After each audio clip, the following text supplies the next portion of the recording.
cette petite séquence vidéo au cours de laquelle nous allons parler tout simplement des différents échanges d'énergie entre l'organisme et le milieu extérieur. Les différents échanges entre l'organisme et le milieu extérieur. Voilà, on va parler de température, tout ça, de puissance, la puissance du corps. Voilà, donc c'est parti.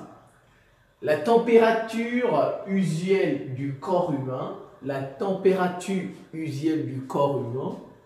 se situe entre 36,1 degrés Celsius et 37,8 degrés Celsius. Ça, c'est la température usuelle du corps humain. Elle se situe entre les deux. Alors, et cette valeur, en fait, elle dépend de l'endroit du corps. Cette valeur, dépend de l'endroit du corps. Où est faite la mesure? Donc, je reprends. Cette valeur, 36,1 degrés et 37,8 degrés Celsius, ça dépend de l'endroit du corps où l'on prélève la température, où l'on mesure cette température. C'est ce que cela signifie. Alors, ça dépend aussi de l'heure de la journée.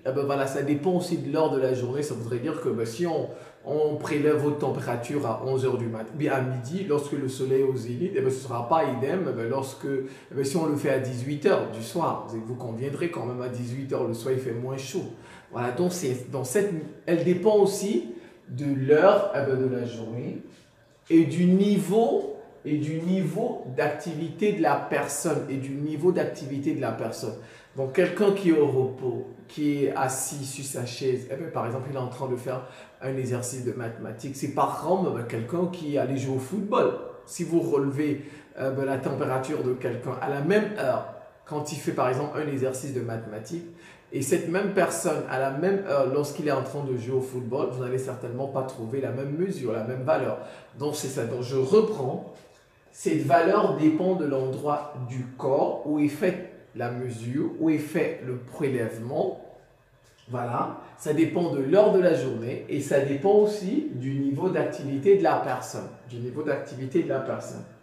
Alors, la température du corps, elle est relativement stable.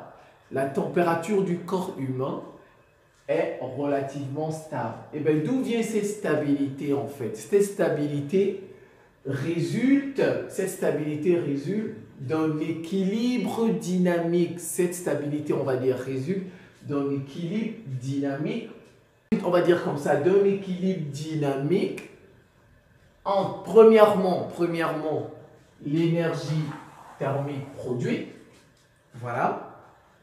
Secondo, comme on dit, la respiration cellulaire, et dont on dit encore fermentation, et pour terminer, et l'énergie dissipée par l'organisme.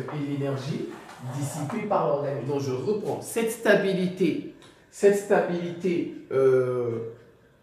du corps humain, de la température du corps humain, d'où provient-elle? Elle provient de trois paramètres, si vous voulez, de trois facteurs.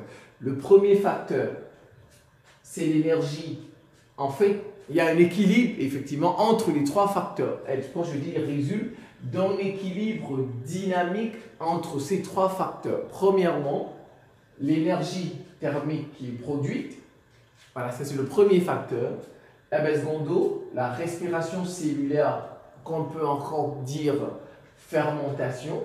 Voilà, et le tertio, en troisième position, et l'énergie dissipée, c'est-à-dire l'énergie dissipée par l'organisme, les pertes d'énergie de l'organisme tout simplement. Voilà un peu d'où résulte la stabilité de la température du corps humain. Alors, maintenant, d'où viennent ces pertes quand l'énergie dissipée? Alors, comment sont-elles réparties? Les pertes, comment sont-elles réparties? Les pertes de chaleur du corps humain sont réparties, 40%, comment ça se déroule, comment ça se produit? En fait, 40% de ces pertes se font par rayonnement IR, par rayonnement infrarouge. Donc je reprends. Vous avez les pertes de chaleur du corps humain. Alors, comment ces pertes se répartissent-elles? 40% de ces pertes se font par rayonnement infrarouge. 30% de ces pertes se font par évapotranspiration. 20% de ces pertes se font par convection. Et pour terminer, 10% de ces pertes se font par conduction.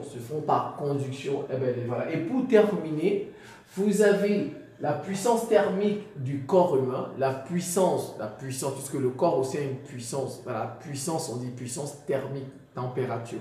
Donc la puissance thermique d'un adulte, du corps d'un adulte, est de l'ordre de 100 watts.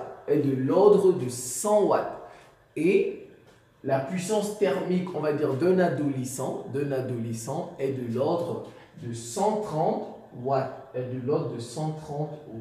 Donc, un adulte, 100 watts. Un adolescent, 130 watts. C'est la fin de cette petite séquence vidéo. Je vous remercie pour votre attention et à très bientôt.